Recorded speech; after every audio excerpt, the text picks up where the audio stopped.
So today we're going to be talking about negative visualization. This is a Stoic exercise where the Stoics envisaged the worst possible scenario. Stoics believe that doing this actually builds our defense mechanisms when these inevitabilities happen.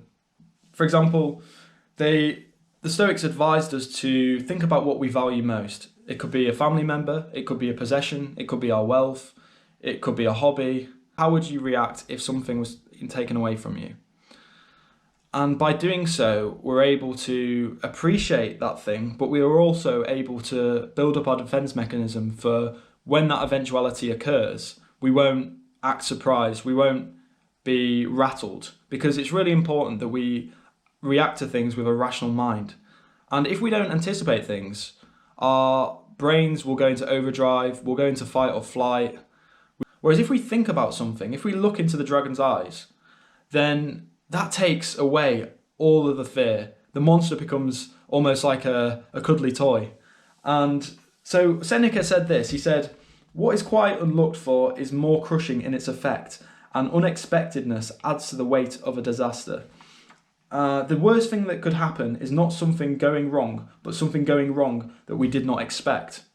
So if we anticipate disaster, if we anticipate bad things happening, then when something bad does happen, and life is full of bad things, when it does happen, then nothing can really surprise us, because a lot of the pain comes from the surprise, getting that call, hearing that someone's been hospitalised. It catches you off guard. But if you don't rule that out in your mind as a possibility, you're not fazed. You know that it's life, that's life, things happen.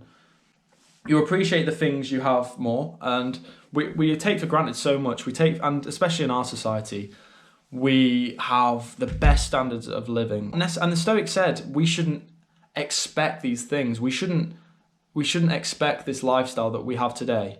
It's not God-given. All of that can be taken away from us. And they always talk about the fact that we don't truly own anything. We don't own our houses. We don't own our cars. We don't own anything. I believe that if people embrace the fact we're going to suffer, embrace that we're going to lose loved ones, embrace that nothing is, certain, then if we have the facts, then we can deal with the facts. But if we don't deny ourselves the facts, then we're going to struggle, because when something inevitably happens, then we're caught off guard and we're surprised, and that's what the Stoics said. But if we look at the lives of people who are not as fortunate as ours, or the life that we could potentially have if things didn't go to plan, or if things were taken away from us, if we visualize these things negatively, then we'll realize how lucky we are. We'll realize that we should treasure our relatives, we should treasure our possessions, we should treasure this life, and we should definitely benefit from that. So thank you. This is negative visualization. Give it a try.